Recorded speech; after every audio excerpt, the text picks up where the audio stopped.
맥락 안에서 보면 우리는 연중 29주간을 살고 있습니다.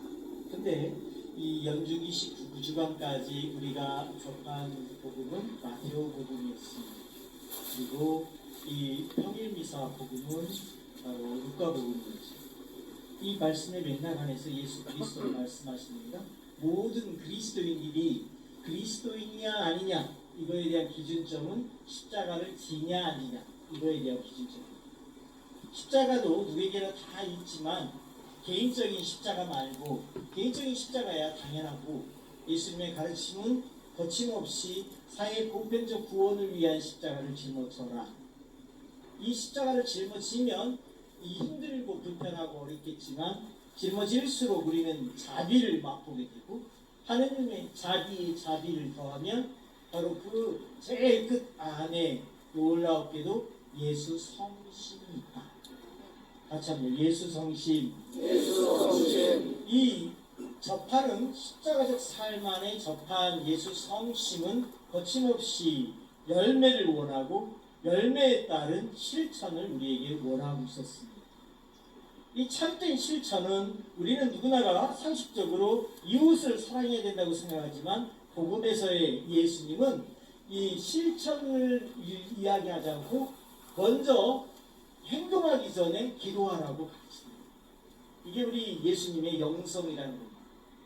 이 가장 기본적인 복음 안에서의 이 말씀의 맥락 안에서 예수님의 영성 우리가 배우고 쫓고 흉내내고 알아야 되는데 자꾸만 우리가 프란치스코 영성, 베데레사의 영성 이렇게 간접적으로 예수님을 이렇게 우회해서 하는 건 문당치 않습니다. 알겠습니까? 오직 우리를 살리는 것은 예수 그리스도뿐이다. 바로 예수 그리스도는 먼저 기도하라. 그리고 행동하라. 이 기도를 하면 할수록 우리는 저마다 예수 그리스도에게 초대를 받게 되는데 이 초대받는 양식이 연중 28주간 바로 묵시록 22장 1절에서 2절에 나오는 말씀처럼 모든 하느님 나라 하느님 품에 초대받은 이들은 한결같이 예복이 있어야 된다. 그 예복이 뭐냐? 바로 고운 아마포로 지어진 옷이어야 된다. 왜 아마포 옷일까? 바로 예수님의 임종시에 바로 염하듯이 예수님을 덮었던 이 옷이 아마포 옷이잖아요. 그죠? 우리가 모든 그리스도인들이 착한 일을 한번 할 때마다 바로 이 아마포 한 올 한 올이 만들어지니 이것이 모두어져서 혼인 예복을 갖춰서 하나님 대전에 들게 된다. 그러면 이 예복을 위한 최고의 삶이 무엇입니까? 그것이 바로 오늘 이번 주 연중 29주간 말씀의 이끄심입니다. 이걸 알아야 오늘 복음을 풀 수 있기 때문에 제가 여러분들한테 설명을 드리는 겁니다. 바로 혼인 예복을 갖추기 위한 최고의 이 삶이 바로 선교입니다. 우리가 여러분들이 선교하면 예수님을 알리고 증거하고 전하는 일, 그래서 굉장히 부담 아닌 부담을 느낍니다. 영세받은 지 이 10수년이 넘고 이 기신년이 됐는데도 예비자 하나 봉헌하지 못한 게 우리들입니다. 아니라고 얘기를 하세요. 한번 손들어 보시죠. 저는 영세받은 지 예비자 5명을 영세시켜서 5명 이상은 했습니다. 손들어 보세요. 박수 한번 쳐주십시오. 박수받은 자, 좀 부족하지만 3명 했습니다. 3명 이상. 손들어 보세요. 박수. 거시기하지만 1명 이상은 했습니다. 1명. 자, 이번에는 박수 안 쳐주죠. 기본이니까. 그죠? 기본 3점. 근데, 여기에 보면, 한 분도 안 하신 분들이 있다. 그죠? 이런 분들이, 우리가 각성을 해야 되는 부분입니다. 근데, 혼인 예복을 갖추기 위해 최고의 삶이 선교적 삶인데, 선교를 위해서 우리가 모든 그리스도인들이 가져야 될 자세가 뭐냐? 바로 자긍심을 가져라. 그것이 뭐냐? 에베소서 2장 8절을 얘기하는 것이 바로 같이 해봅니다. 나는 하느님의 작품입니다. 하나님의 작품입니다. 내가 왜 선교를 해야 돼? 내가 하나님의 작품이기 때문에 나의 모든 선교와 선행을 하도록 그리스도 예수님 안에서 여러분들이 창조된 것입니다. 바로 이 선교를 하도록 여러분은 끼어있는 종이 되어야 하고 선교를 하도록 의로운 종이 되어야 합니다. 그래서 이것을 가지고 이 목요일부터 이제 복음의 관점은 그래서 선교는 뭐냐? 구원 행위입니다. 이 결론이 나옵니다. 같이 해보세요. 선교는 구원 행위입니다. 구원 행위입니다. 이게 뭐냐면 선교를 왜 합니까? 내가 구원을 받고 있어. 나는 부족합니다. 나는 나약합니다. 나는 위선자입니다. 내가 구원받기 위해서 이 우리 주님은 바로 선교를 하라고 가르칩니다. 선교는 구원입니다. 어떤 구원? 바로 육체적 질병자들을 구원시키는 것. 영적인 질병자들을 구원시키는 것. 이 두 가지 차원을 얘기하는데 이게 바오로 신학의 핵심입니다. 육적인 질병자를 뭐라 하는가? 일본인적 구원이라고 얘기합니다. 어려운 말인데 이거는 우리가 선교로서 살려야 될 대상자는 육체적이며 양적인 구원이 있다. 그리고 우리가 또한 선교로서 살려야 될 대상이 누구냐? 스토이즘적 구원이라 해서 영적인 질병자, 정신적이며 지적인 구원의 대상도 있다. 이것을 가르치십니다. 머리 복잡해요? 이 정도는 따라올 수 있죠? 네. 그렇다면 이 결론은 뭐냐? 복음 모든 마태오, 마르코, 루카, 요한복음 네 복음 전체를 아우르면 짜내면 핵심적인 거 5가지 이거 5가지 명제밖에 없습니다. 참된 이 선교는 구원 행위입니다. 구원 행위를 위해서 예수 그리스도는 제자들을 뽑습니다. 그리고 파견합니다. 그러면 복음을 읽는 사람들은 무엇을 느끼고 또한 알아야 되는가? 제자가 될 수 있는 조건, 이것을 알아야만 됩니다. 복음의 핵심입니다. 우리가 복음을 읽으면 무엇을 느끼는가? 바로 이 제자적 조건 5가지. 같이 합니다. 예수님을 위해 예수님을 같이 합니다. 예수님을 최우선적으로 사랑하는 자. 두 번째는 예수님을 위해 자기 목숨을 내어놓는 자. 세 번째, 예수님을 위해 제 십자가를 짊어진 자. 누가복음의 주제가 뭐냐? 네 번째, 같이 합니다. 예수님을 위해 재물을 포기한 자. 5번째, 예수님을 위해 말씀을 사는 자. 5가지. 이 5가지의 조건을 채우기 위해서 바로 오늘 이 제자에 대한 이 두 분의 성 시몬과 유다 사도를 우리는 기념하고 있습니다. 그런데 예수님이 뽑은 12사도, 12명의 제자를 아포스톨로스, 제자라고 표현하고 또한 예수님을 따르는 많은 이들이 있으니 그들을 마테테스, 또 다른 제자라고 표현하지만 레벨을 줍니다. 차원을 달리합니다. 그러면 오늘 우리가 접하는 이 시몬과 유다 이 사도를 한번 보자 이겁니다. 보면 예수님께서는 이 제자들을 뽑으려고 기도하시려고 산으로 나아가셨다. 그리고 놀랍도록 누가복음 표현합니다. 밤을 세우셔서 밤을 세우며 기도하시고 밤을 세우며 하느님께 기도하셨다. 그리고 날이 새자 제자들을 부르시어 그들 가운데 12를 뽑으셨다. 그들을 사도라고 부르셨다. 그 중에 오늘 우리가 기리고 있는 영어식 표현으로는 사이먼, 바로 시몬 사도를 보면 누가복음 6장에 등장하는 율법을 철저히 준수하는 혁명당원이란 별명이 붙은 이 성 시몬은 갈릴레아 가나 사람으로서 그리스도의 제자였습니다. 우리 서방 교회의 전승에 의하면 성 시몬은 이집트에서 예수님의 말씀을 가르쳤고 성 유다 타데오와 함께 시리아와 메소포타미아 지방 모두를 복음을 선포했습니다. 또한 나중에 페르시아로 갔다가 그곳에서 잡혀 순교를 하게 되었는데 순교의 마지막은 너무나 끔찍합니다.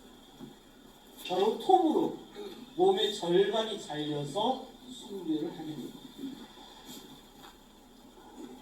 두 번째 성 유다, 우리는 이걸 주드 내지는 다두라고 표현되는 이 타데오 성인을 말하는데 누가복음 6장의 12사도 명단을 보면 그의 이름은 유다이고 마태복음과 마르코복음에서는 유다라고 쓰지 않고 타데오라고 씁니다. 분명한 것은 복음 저자들이 이스카리오스 사람 유다와 구별하기 위해서 이렇게 씁니다. 유다의 편지에서 바로 이 저자 자신을 바로 야고보의 동생이라고 얘기하고 주님의 형제라고 언급하기도 합니다. 전승에 의하면 이 성 유다는 메소포타미아에서 설교하였고 페르시아에서 오늘 기리는 두 사도가 가르침 예수님의 복음을 가르치다가 순교하였다고 기록되어 있습니다. 자, 그렇다면 이 제자적 조건을 채우는 과정을 놓고 볼 때 바로 우리의 역사 안에서도 이것이 가능합니다. 여러분들은 홍주 순교 성지에 임하고 있습니다. 이 홍주 순교 성지는 우리나라에서 유일한 바로 조선 천주교에 4개의 커다란 박해가 있었으니 신유, 신해, 기해, 병인 박해였습니다. 그런데 이 모든 박해를 아우르는 처형지요 이 찬수터, 그죠? 이 처형지요 순교터는 오직 이 홍주 이 순교 성지밖에 없습니다. 바로 이 17세기 정조왕이 천주학을 사학으로 운영합니다. 그러자 한양에서 천주학을 받아들였던 강학회 모임을 했던 양반들이 숨어들고 그 중에 한 분 이존창 루도빅고가 몰래 한양을 빠져나와서 충남 예산 여사울 성지를 기점으로 복음을 선포합니다. 이 복음이 바로 하느님 앞에 만민이 평등하다고 하는 이 놀라운 진리, 남녀가 차별이 없고 양반과 상놈의 차이가 없으며 모든 사람은 존엄하다고 하는 이 가르침은 급속도로 번지게 됩니다. 이 홍주 읍성은 본시 문관, 당상관 정삼품이 홍주 목사가 이곳을 다스리고 있었는데 여기 산하에는 4개 군과 14개의 헌이 있었습니다. 그 영역으로 보면 서천에서부터 오늘날 평택까지가 홍주 목의 관할이었습니다. 그래서 이곳에 한국 천주교회가 발생하는 것처럼 이곳에 급속도로 천주교 신앙이 내포 지방을 중심으로 발전을 하게 됩니다. 그러자 이 정조왕은 이 홍주목 이 읍성대에 문관 정삼품뿐만 아니라 무관 정삼품을 바로 진영장이라 해서 정사청이라고 하는 이 특별한 관청이 천주교 신자만을 축복하고 천주교 서적을 빼앗기 위한 전문 관청 정사청을 진영장이 무관 당상관 정삼품이 전문으로 바로 이 형벌을 다하고 이 임무를 수행했던 것입니다. 이곳에서는 얼마나 많은 순교자들을 낳았을까? 조선 경국대전의 이 법에 의하면 임금만이 사형이 가능한데 바로 지방관리들이 임금 행세를 하기 시작합니다. 감정을 얹어서 거침없이 사형을 하게 됩니다. 그때 당시에 이곳에서 순교하신 분들 대부분이 교수형과 참수형과 또한 승례장을 당합니다. 교수형은 여러분들 앞에 있는 이 감옥 안에 이 사람들이 갇혀 있습니다. 그러면 포졸 하나가 들어와서 우리 천주교 신자의 목에 바로 새끼줄을 감아서 이 사이사이로 새끼줄을 빼서 강하게 당겨서 충격을 주기. 바로 이 외벽 사이에 구멍을 내서 이 새끼줄을 똑같은 방식으로 빼내서 강하게 당겨서 충격을 주입니다. 이러한 이 교수형으로 죽은 사람들이 관변 기록에 의하면 100명이 넘는다. 이 숫자를 숨겨서 100명입니다. 그래서 이렇게 이 많은 이 수괴자들을 어떻게 처리해야 될까? 그래서 이 홍주 읍성 주변에 해자처럼 두 개의 천이 흐르니 홍성천과 월계천이 이 두 개의 천이 만나는 합수머리 지역이 물살이 세고 모래사장이 형성되어 있으니 그 급류에 시신을 유기하거나 모래사장에 감매장을 시키는 것입니다. 또한 이 월계천 변에 바로 이 참수를 일구어내고 또한 이 월계천 그 합수머리 인근에 생매장을 내기 시작합니다. 참으로 우리의 뼈아픈 현실이지만 그럼에도 불구하고 순교자들은 하느님 나라에서 최고의 혼인 예복을 입은 이들이 아닌가. 그 많은 이들 중에 원시장 베드로라고 하는 순교자를 소개하고 싶습니다.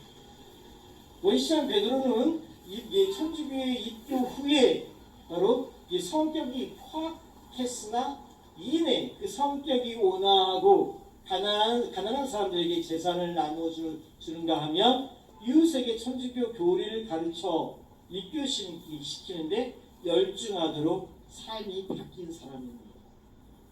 자기 집안의 30가구의 친인척들을 천주교로 입교를 시킵니다. 원시장 베드로는 옥중에도 포졸들이나 형님들에게 선교하기를 주장하지 않았습니다. 그런 모습이 참으로 꼴불견입니다. 관장이 열받습니다. 홍주 관장은 이 악에 처받쳐서 바로 원시장 베드로에게 죽을 때까지 매질을 하도록 명령을 했습니다.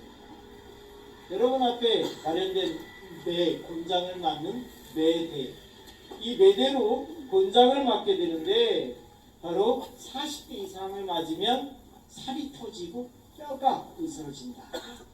근데 이상하게 매일 맞으면 멀쩡하게 다음날 씻은 듯이 낫습니다. 그리고 또 맞으면 다음날 또 씻은 듯이 낫습니다. 그러기를 천여 대의 매를 맞고도 아무 소용이 없습니다. 그래서 관장은 열이 북받쳐서 1월 중순, 추울까요 더울까요? 1월 중순의 추운 한겨울 엄동설 안에 바로 원시장 베드로를 감옥에서 옥 밖으로 빼내서 묶은 채로 그의 온 몸에 물을 붓기 시작합니다. 온 몸이 얼어 죽어가고 있습니다. 원시장 베드로는 그때 바로 이런 기도를 바칩니다. 교황청에 보고된 기록에 이렇게 쓰여 있습니다. 저를 위하여 온 몸의 매를 맞으시고 제 구원을 위하여 가시관을 쓰신 예수님, 이제는 제가 당신의 영광을 위하여 얼고 있는 이 몸을 바칩니다. 이 삶이 제자로서의 봉헌이 아니고 무엇이겠습니까? 이 삶이 선교적 뿌리가 되고 현시가 되는 것입니다.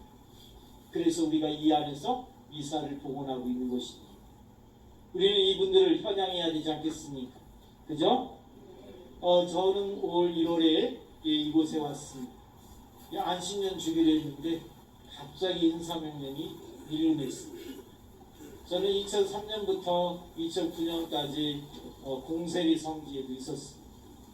근데 이곳에 와서 보니까 이 홍주 읍성 조성 사업으로 이 천주교 성기 성당을 성 밖으로 밀어내려고 하고 있었습니다. 그 작업을 뒤늦게 알게 되었고 모든 행정적 처리가 끝나 있는 상태입니다. 다시 뒤늦게 시작해서 이 안에 성기 성당이 있는 것은 당연하고 이곳에 이제 우리의 순교자들을 현양시키고 하느님이 현존할 성전을 봉헌토록 국책 사업이 연결되도록 되어 있습니다. 제가 이곳에 온 지 1년이 안 됐습니다. 참으로 저희 성당을 아까 찾는데 성당을 찾으면 참으로 부끄럽습니다. 저도 저희가 성당 저 자리는 월세로 세를 들어서 살고 있습니다. 근데 저 성당도 홍대읍성 보건화 사업의 일환으로 이게 홍성군에서 매입돼서 올 12월까지 저희들이 나가야 됩니다.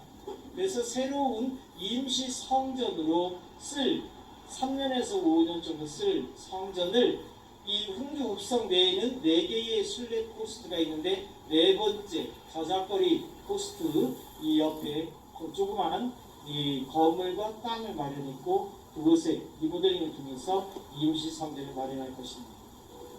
땅을 더 마련하면 이 대토로 바로 홍주 초등학교 안으로 학교 건물로 들어갈 것입니다. 이것은 바로 홍대읍성 보건화 사업 안에서 이 마스터 플랜 안에 5월 9월 20일에 확정된 것입니다. 조금씩 가다 보니까 이끌어 주시더라. 되어 있습니까? 여러분들이 화장실을 찾으면 저는 아주 부끄러워 죽겠습니다. 이 가라고 절로 가라고 얘기할 수 없을 정도로 냄새도 나고 홈도 안 나고 집에는 다 전부 다 비대 있고 깨끗한데 그래 모든 것이 엉망이지만 하나씩 지금 여러분들이 이미 갔다 온 저 동원 관아 내에 바로 본 군청사와 군청사 건물들 보조 건물들은 2025년에 전부 다 성곽으로 이전해 갈 것입니다. 2040년까지 되면 이 읍성 내에는 모두 민속촌처럼 바뀔 것입니다. 콘크리트 건물은 하나도 없을 것입니다. 오직 신부 하나만 살 것입니다. 참sam하죠? 여기까지 가는 것이 가도록 여러분들이 기도해 주시고 여러분들이 도움을 주셔야 된다고 생각합니다. 여러 가지 측면에서 열악합니다. 근데 그러면 저도 따졌습니다. 왜 저는 큰 성지를 이제 개발했냐고 여쭤봤더니 어르신분이 한 분이 그러십니다. 조그만 소단위의 갈매못이나 해미성지나 이런 소단위는 먼저 이 개발을 시켰고 이곳은 덩치가 커서 이것을 아우르는 홍성성당이 지구자 성당이니 지구자 성당에서 뭔가 할 줄 알았다. 그래서 지금까지 오게 됐다. 그런데 이것이 굉장히 빨라집니다. 2027년 장담하는 건 아니지만 세계 청년대회가 우리나라에서 개최되는 서울교구 주관이지만 우리나라 인천공항으로 들어오는 숫자가 100만 명입니다. 우리나라 600만 명의 천주교 신자 중에 3분의 1이 참여합니다. 300만 명이 이 행사에 참여하는데 바로 이 홍주 읍성도 한 자리를 차지할 거라 생각됩니다. 이 넓은 자리에서 잠자리도 주고 또한 멋진 이벤트도 하고 하면 폼나지 않겠습니까? 그죠? 여러모로 기적이 나타나라고 생각됩니다. 그래서 이 주변에는 홍주 읍성, 해미 읍성, 결성 읍성, 면천 읍성, 보령 수영성, 보령 읍성 6개의 성이 일집되어 있습니다. 그래서 이 프로젝트로 제시하기를 바로 캐슬 투어로 제시를 했습니다. 바로 이 걸어서만 성지순례 하지 말고 차로 소문나게 성마다 맛집이 있고 숙식이 가능한 멋진 것을 형성하면 모든 것이 가능할 것이다. 모든 것이 잘 되도록 이 지역 지자체를 돕고 싶은 것이 저희 마음입니다. 그렇지 않겠습니까? 또한 우리는 거침없이 우리의 순교자들을 장한 순교자들을 기리고 편향시키는데 추워도 부족함이 없어야 될 것 같습니다. 우리들의 몸과 마음 모두어서 이 임사에 함께합시다. 아멘.